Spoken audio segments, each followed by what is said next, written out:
Welcome all to another edition of Just My Opinion podcast. I believe this is episode 52.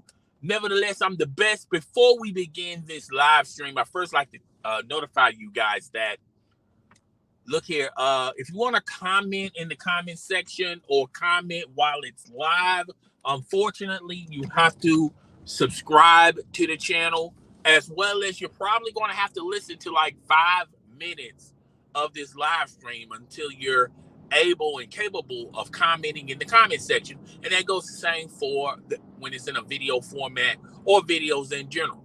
So we got all that stuff out of the way. Let's get into today's topic. I hate to be the bearer of bad news, but if you've been following my channel, been following the videos and the live streams, if you've followed my thoughts and opinions of the Los Angeles Lakers and the future of the Los Angeles Lakers, and I've been on this hill by myself for the past 2.5 years. Ever since LeBron James went to the Los Angeles Lakers. And it has nothing to do with the fact that it's all the reason why the Los Angeles Lakers are in the predicament, in the coinkydink that they find themselves in, has all to do with LeBron James. Certainly, everybody deserves a piece of this blame pie. But I was the only one in these YouTube streets, on social media, that was champagning and campaigning the fact that the Los Angeles Lakers gave up a lot to have the roster that they have today. And it's the same roster, by the way, that they're trying to tweak, that they're trying to get rid of some pieces. It's the same roster. So the same roster that they gave up so many assets, so many draft picks, so many players that were developed under the Los Angeles Lakers ever since Irvin Magic Johnson was player of operations. That's how long ago the Los Angeles Lakers has been tweaking this roster. And I told you guys, y'all Los Angeles Lakers fans are going to rule the day that when they gave up on their future to get instant gratification and win a title. But I heard a lot of you Los Angeles Lakers super fans, a lot of you content providers on YouTube, a lot of you people on social media saying, well, it was worth it. It was well worth it. They got a chip at the end of the day. Even if they had to mortgage and get rid of their future, even if they had to mortgage and get rid of the younger talent that they had on that roster. And now you're starting to hear a slew of articles, a slew of 3-hour, 4-hour live streams, a slew of videos of people coming to the conclusion that I have already established 2.5 years ago, folks. It's amazing how time flies. Now, let's get into the topic. First of all, the Los Angeles Lakers are going to be stuck like Chuck with this roster for the foreseeable future. I don't know what improvements that they could possibly make that can make this roster better as far as contending for a playoff spot, as far as making it deep in the playoffs and making it to the NBA Finals. I don't think they have the talent on that roster that's going to get them to the promised land. Yes, they hired Darvin Ham. That was a step in the right direction. But a lot of the Lakers' problems have more to do with their roster and the talent on that roster than a coach. I don't care if you pull Phil Jackson out of retirement and he coaches these Los Angeles Lakers. He's not going to get them anywhere. I don't care if y'all trade for Steve Kerr and put him as the head coach of the Los Angeles Lakers. Steve Kerr couldn't get this team to the NBA Finals. He may get them slightly competitive, similar to what Darvin Ham is going to benefit for the Los Angeles Lakers. But beyond that, as if you guys think by hiring Ham, y'all instantly going to the promised land, you're sadly mistaken. And now you're starting to hear and read published reports, articles. You got people on podcasts spewing this narrative that I have created since day one of the Los Angeles Lakers.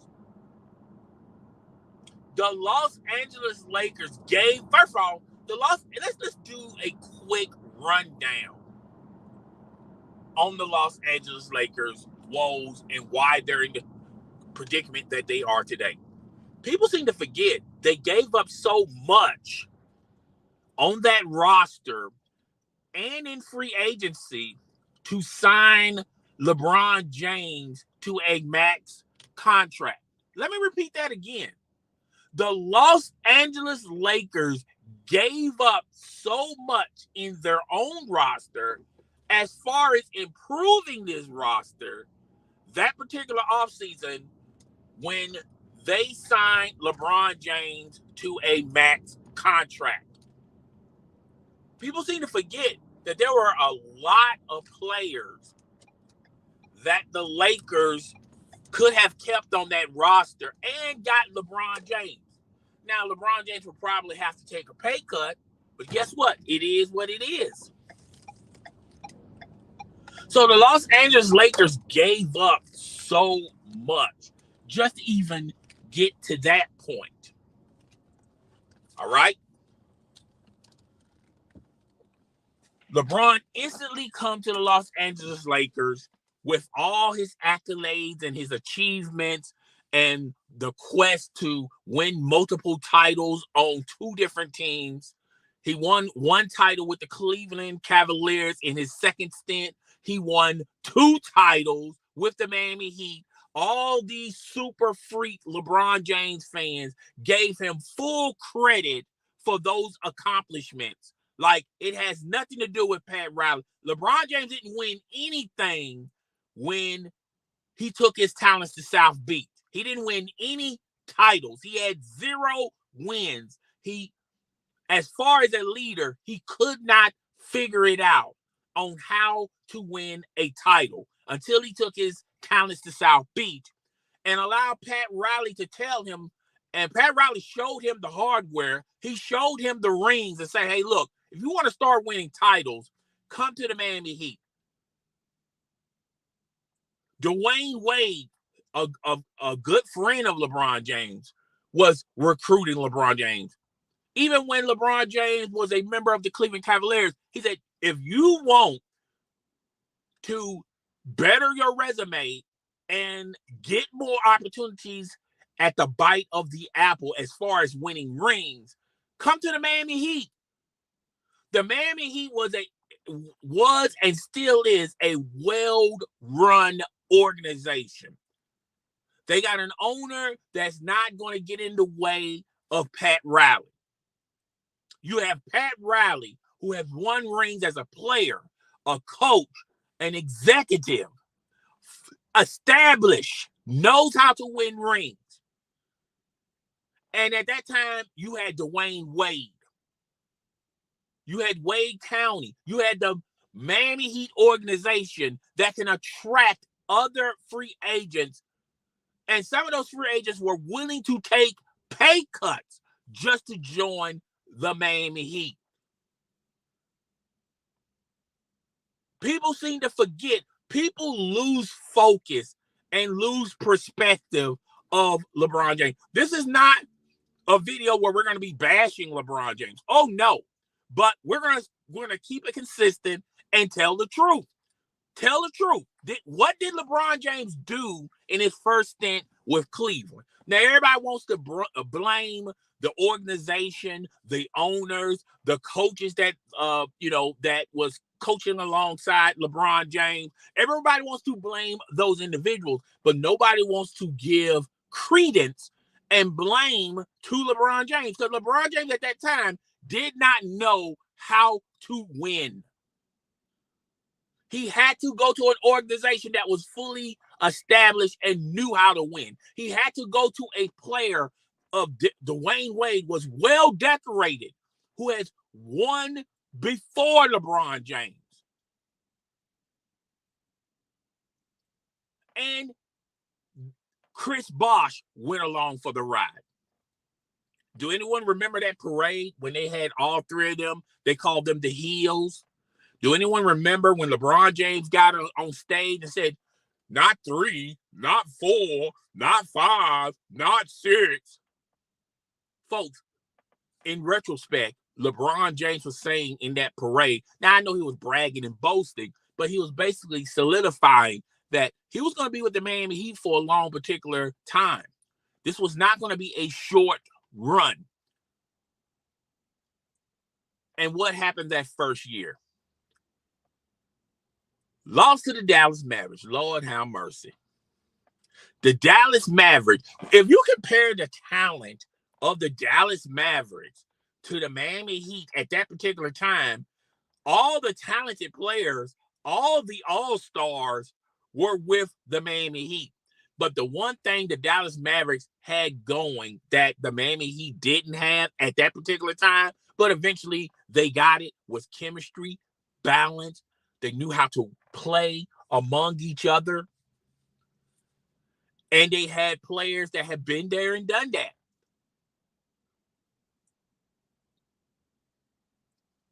Now, the second year, he won a title. But it took a while. Even though people want to give credit what's credit due, well, they facilitated around LeBron James. Whatever LeBron James wanted to do, everyone played off of LeBron James. But guess who came to that conclusion? It wasn't LeBron James. It was Dwayne Wade. But nobody gives Dwayne Wade his flowers. No one gives Dwayne Wade his credit. This is going to be a long live stream, by the way. So get your popcorn. It's going to be a long live stream that's going to be highly entertaining, highly educational. So strap in. So he won his 2 titles with Miami. Then he started seeing the landscape of the Miami Heat. Dwayne Wade was getting older.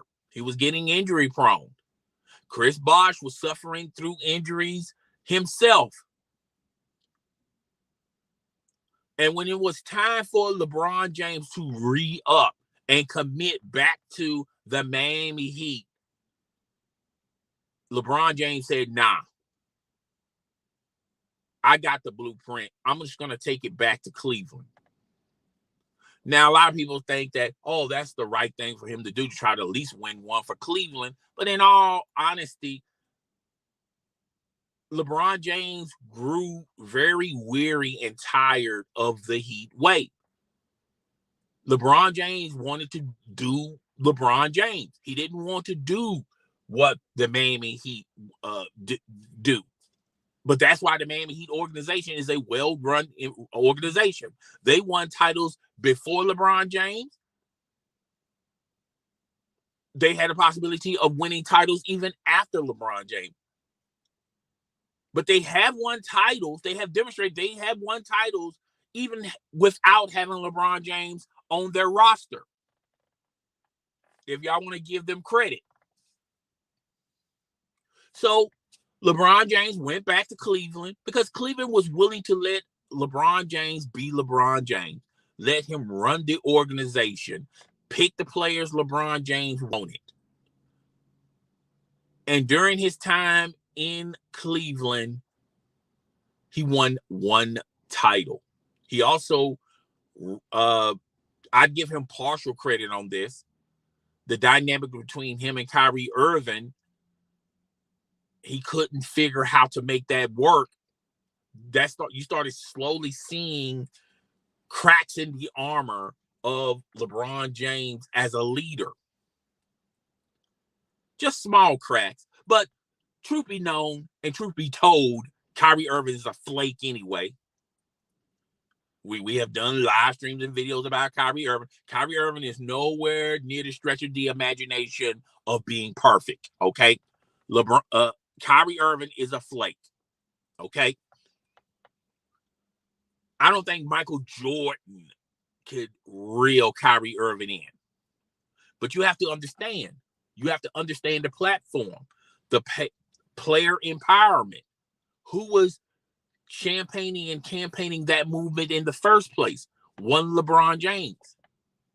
Where players can dictate the coaches they want, dictate the team they want, dictate where the organization goes, where the organization put the superstar before anybody else, even the owner. So technically, LeBron James is at fault of that. But, Kyrie Irving's a flake, so we'll just move on. He won one title with Cleveland. So LeBron re-up, goes to Los Angeles after the Cleveland Cavaliers was against the salary cap. They had no future draft picks. They had no young talent on that roster that they can shape, mold, and develop. He goes to an organization that was in the process of developing players. They had Lonzo Ball. They had Brandon Ingram. They had Josh Hart. They had a multitude of young, talented players.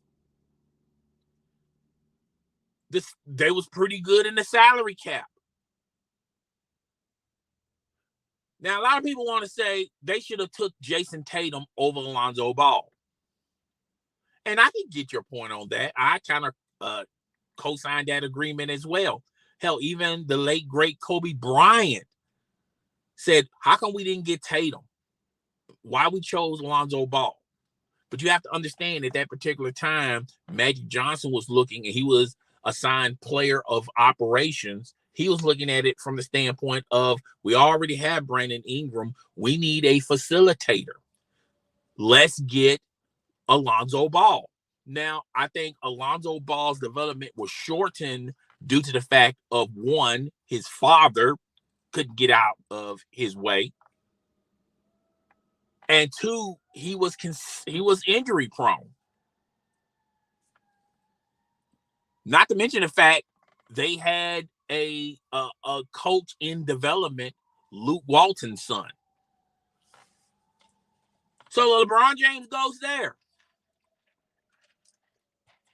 LeBron James, which by the way is the facilitator. He can make more out of less. When LeBron James, people seem to forget the players that the Lakers had and had the ability and the capability of re-signing, they had to forfeit those options and those opportunities to fit LeBron James and his max contract. So just imagine if LeBron James would have came in and thought, okay, if I want to win titles, I need a lot of young developing players that I can develop along the way. That I can have an organization that can last a multitude of years. LeBron James is supposed to be this great facilitator. LeBron James has all these addeds. He's the great facilitator. He's the guy that can do more with less. People seem to forget his first year with the Lakers. They were in first place. LeBron James, Lonzo Ball was in and out of the lineup. Josh Hart was in and out of the lineup. Brandon Ingram was in and out of the lineup. And guess what? LeBron James, Mr. Iron Man himself, was out of the lineup. And when they all came back, well, more importantly, when LeBron James came back, the struggle was real. They was already in Struggleville. They was already trying to catch up. That same year, the rumors were spiraling on getting Anthony Davis. Then you started hearing rumors of Magic Johnson talking to the New Orleans Pelicans about the possibility of trading for Anthony Davis. The reason why Irvin Magic Johnson could not keep that job was he was unwilling to trade away all of his future, players that they have developed over the course of years. That's why he couldn't get that deal done. He's seen what these players could do as a team. He developed them. He molded them. He had a relationship with these players. And during that time, the Buss family, the sons were running the organization. There was an internal struggle between the sons and Jeanie Buss. Jeanie Buss has no idea or no knowledge of the players that they already had on that roster. LeBron James had no idea of the potential of the players that they already had on that roster. LeBron James considered those players expendable. Jeanie Buss considered those players expendable.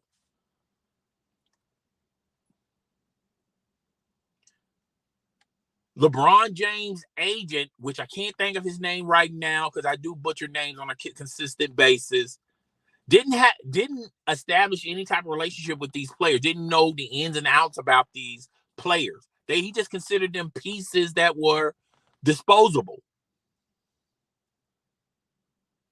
So when Irvin Magic Johnson quit the Lakers, now he made some bizarre reasoning why he quit, but in all actuality, he quit because he saw the writing on the wall when Jeanie Buss, LeBron James, Kobe's agent, which I can't think of his name right now, I say his name on a consistent basis, when they all reached a conclusion that, hey, these players that we already have on our roster, they're expendable. We can just trade whatever we need to trade to get Anthony Davis.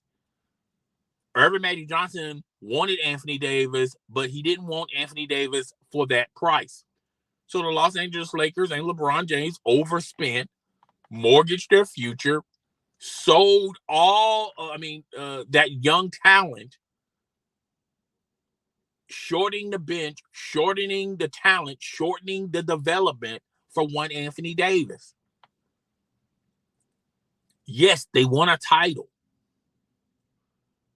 But do you think they solely won that title because of the decision of getting Anthony Davis and trading everything away, including your future draft picks, for one Anthony Davis? You think they won that title because of Anthony Davis? You don't think the Los Angeles Lakers could have won that title if they kept the original roster?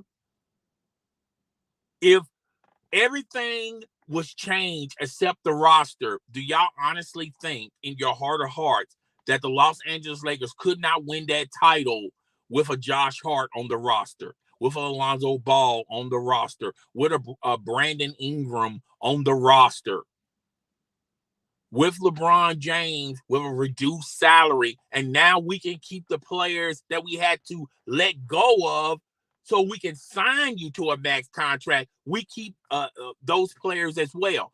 And we have enough cap flexibility to add on top of this roster. You mean to tell me that roster, and I've said this in multiple live streams, in multiple videos, you mean to tell me that roster could not win a title in a shortened season with a break in between the season? So you're basically telling me that they won the title because of Anthony Davis. Not to mention the fact that the unwillingness of a lot of NBA ball clubs that wanted to go in the bubble in the first place. Not to mention the teams that went in the bubble didn't want to be there. So you mean to tell me The Lakers could not win a title, could not beat the Miami Heat with the roster that they had if they didn't trade all those pieces, all their future for one Anthony Davis. Folks, let me ask you something. For the people out there that think, oh, they couldn't have done that without Anthony Davis, without AD, which, by the way, a shortened season, had a break in between the season. You played your remaining games in the bubble. You played your playoff games in the bubble. You played your finals in the bubble. No traveling. On top of that, there was players that didn't want to be in the bubble. There was teams that didn't want to be in the bubble. There were organizations that didn't want to be in the bubble. Okay? And you mean to tell me the major factor on them winning a title was one AD who was injury prone and still is injury prone for the Los Angeles Lakers? He's going to consistently be injury prone. He's going to start a season, but he's never going to complete a season. He was the number one reason why they won the title. Right. Is that what you guys telling me? Now, fast forward 2 years down the road, by the way. The Los Angeles Lakers have not been to the promised land in 2 full seasons. One season, which was last year, they got their butts handed to them by the Phoenix Suns, which that's the same Phoenix Suns that had Jay Crowder on it. Didn't he used to play for LeBron James? He had a phenomenal season that year. And then this year, the Lakers not only was unable to make it to the playoffs, they couldn't even make it to the play-in tournament. Not to mention they had an opportunity to make the roster a whole lot better than what they have right now. The organization was looking towards oh man, I forgot his name. Had his name in my head, then lost his name. Oh God. There was looking to trade Kuz to the Sacramento Kings. They would have gotten Buddy Hield. Plus DeRozan. They had a possibility of signing DeRozan, but they didn't want to add that extra year. And plus keep Alex Caruso. You mean to tell me that roster isn't better than the roster that they currently find themselves in today?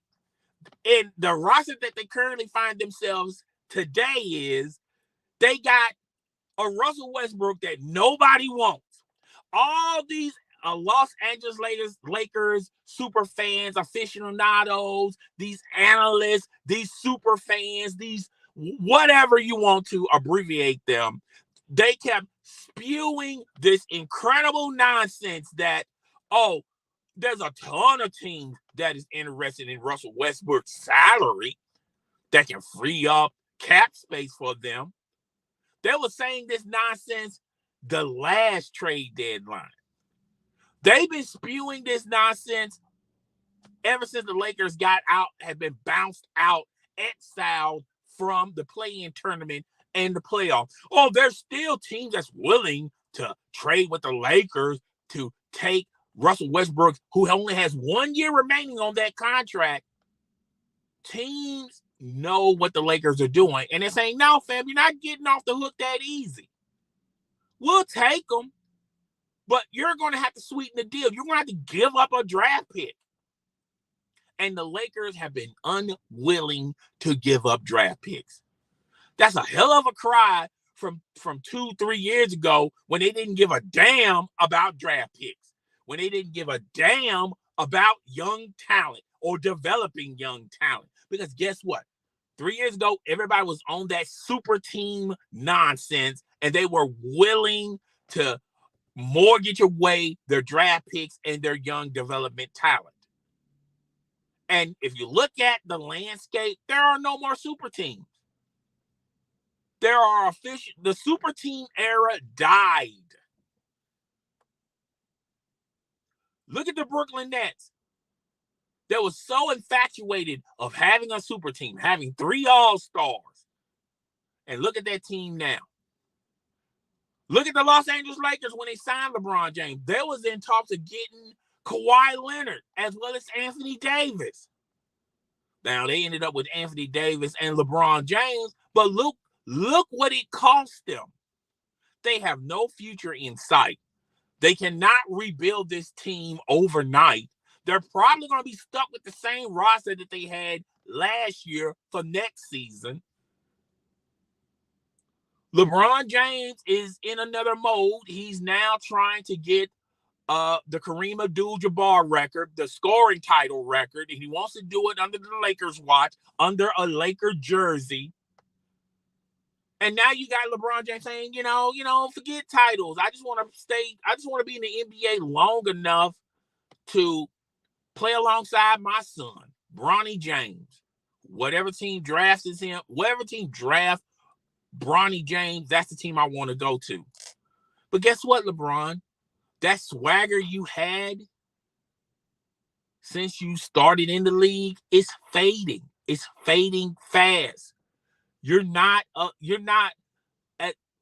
name isn't an icon. It is organizations are unwilling to allow you to run the organization and rot it from within no more. Because the older you get, you're not that guy no more. You're not that guy, LeBron. You're not that guy. Look at the ratings. The ratings are on an all-time high, that's another shot at LeBron James. The league has moved on. There's no more super teams. Giannis has proven the rest of the organizations out there that if you draft well and select the right free agents, you can have a well-polished team and have the cap flexibility to upgrade that team every single year. If you don't mortgage away your draft picks and mortgage away your young talent, you're going to always have the opportunity of upgrading that team. Instead of blowing your whole entire load on one player, and you be stuck like Chuck, like the Brooklyn Nets. Look at the Brooklyn Nets. Now the Brooklyn Nets and Sean Marks are saying, you know what? This Kyrie Irving experiment, we done had enough of it. If Kyrie Irving wants to leave, that's good with us. We're all good in the hood with that. If he wants to do a sign and trade where a team would pay him his max contract and we get some players in return, we'll take our chances with Ben Simmons and Kevin Durant, which, by the way, Ben Simmons is a California guy. I have documented this on several occasions that Ben Simmons is trying to figure out how to get away from Brooklyn to West. He wants to go West. He's a California guy. He doesn't care what team he goes to. It doesn't matter if it's the Golden State Warriors, which Golden State Warriors are not entertaining that. Maybe the Los Angeles Lakers, when LeBron James is gone, it's all said and done. They may entertain that. I don't see him going to the Clippers because the Clippers are not going to entertain that because they already got their 2 stars. All right. And the Clippers did well without their 2 stars. They did better than the Lakers. And the Lakers had their 3 stars the majority of the time than the Clippers with 2 of their stars. They either had 1 star or no star. Kawhi has been out for the whole year. And look at the future of the Clippers and how they shaped up. They got cap space. They got draft picks. They're good in the hood. They're good like old money. Can you say the same thing about the Los Angeles Lakers? No.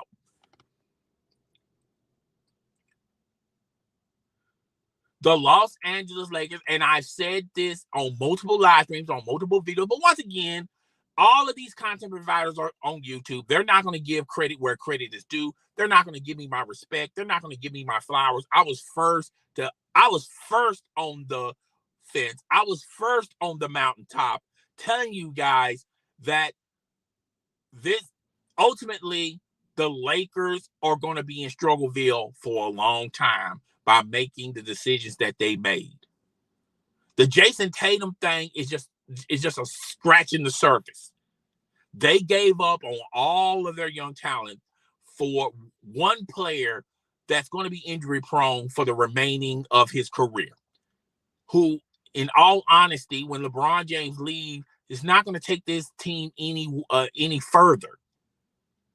LeBron James was trying to mold him and shape him as the successor of LeBron James when he leaves. And the Lakers are stuck like Chuck with Anthony Davis. Not to mention the fact they got Russell Westbrook. No matter who wants to take responsibility of this, it doesn't really matter at the end of the day. You're stuck with them.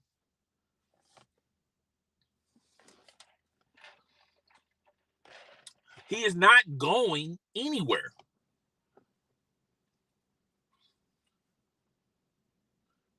But the Los Angeles Lakers find themselves in a predicament. And I'm also going to say this for the record. I think the first thing they did right was Darvin Ham. That's a young coach. It's his first head coaching gig.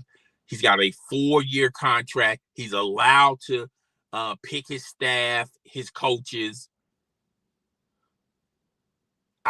The Lakers are going to be struggling after LeBron James, but I feel like the Lakers, Jeannie Buss, Rob Pelinka, I finally remember his name, Rob Pelinka, they got the team pointing in the right direction. I feel, and I've told you guys in multiple videos and live streams, Jeannie Buss and Rob Pelinka has already pushed the reset button. They are rebuilding.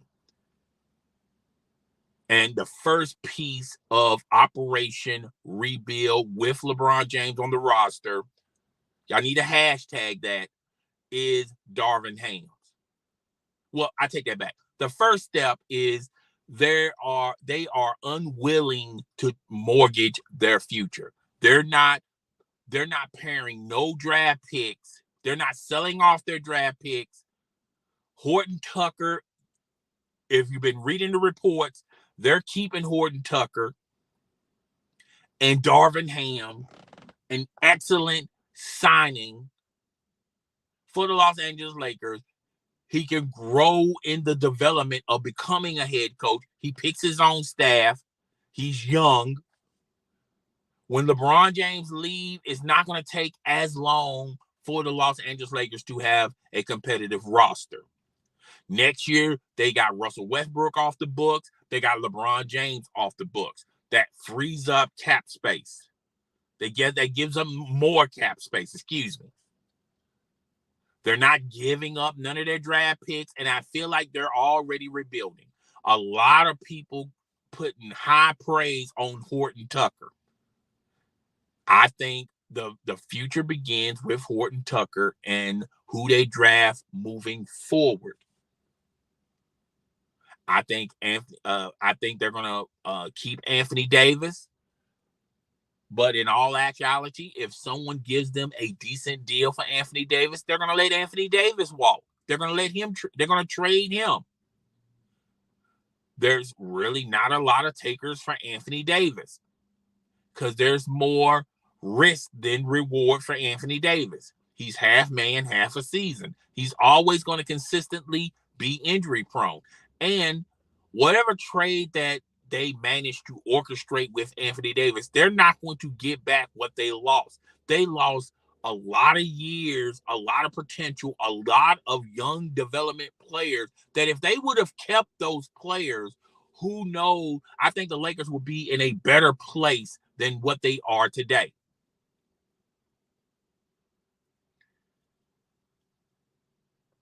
Right now, they're in a bad spot. They got a bunch of old veteran players that they're paying a lot of money for. They are tied to the hip of players that can't finish seasons like Anthony Davis that they're tied to the hip with.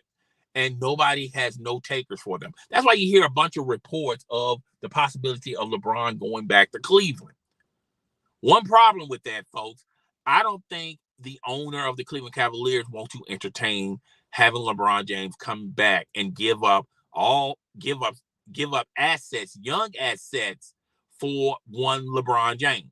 Now, when it's all said and done, they will trade him to a one-day contract and let him retire a member of the Cleveland Cavaliers. That's how much worth LeBron James have with the good folks over there with the Cleveland Cavaliers. The Cleveland Cavaliers are not entertaining no proposal as far as LeBron James returning back to Cleveland. The only way LeBron James coming back to Cleveland is on a one-day contract where he retires a member of the Cleveland Cavaliers.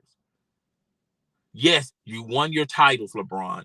Yes, you got your personal achievements. Yes, LeBron, you're going to have the Kareem Abdul scoring title, which nobody cares when Kareem had it. I told you guys on a multitude of occasions, if LeBron James was in baseball, this would be something that would be cherished and people will be talking about it for a multitude of years and decades. But when you're talking about the NBA don't perceive personal achievements and records and accolades like baseball do. Only baseball cares more about their past than any other major sports. Football you don't even know who's the all-time leader in touchdowns or touchdowns thrown. All you're concerned about, okay, who won the Super Bowl? Which quarterback won the Super Bowl? Who has more MVPs? Rushing titles, no one cares about rushing titles in the NFL. No one cares about passing yards. No one cares, or touchdowns. No one cares about that stuff because that stuff really don't factor into anything that's talking bulletin board talk. But, I know a lot of people are going to look at this live stream. They're going to say, oh, you're a hater. You're a hater. Nah, I just tell the truth. And just to reiterate, I like LeBron James. I have no issues with LeBron James. But when it's all said and done, and if the ratings don't prove without a shadow of a doubt that people have moved on from LeBron James, just think about the history of the NBA. When Michael Jordan left the Chicago Bulls, that left a huge hole for the NBA. The NBA was struggling with ratings, trying to find the next great one, the next superstar. It took the NBA a while to get back on their feet again. LeBron James is out of the playoffs, and they have an increase, not a decrease, an increase on their ratings. That should tell you a lot. I think the NBA future is bright. I think if you look at the Milwaukee Bucks, they're not trying to make a super team over there. They're just building around their superstar. If you look at the Miami Heat, even though they lost a couple of days ago, if you look at the Miami Heat's future, they have the possibility of running it back. If you look at the Cleveland Cavaliers, the Cleveland Cavaliers have a decent future without LeBron James. If you look at the Boston Celtics, their future looks pretty good. If you look at the Clippers, their future looks pretty good. The Golden State Warriors, they're in the finals, folks. And their future, it looks pretty good. There's no decrease in their future. They're not going to go from worst to first in a matter of one season.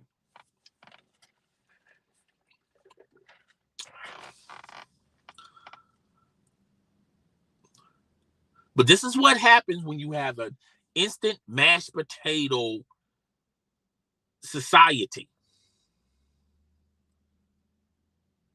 This is what happens when you want everything instant. Remember, you give up a lot to be instant.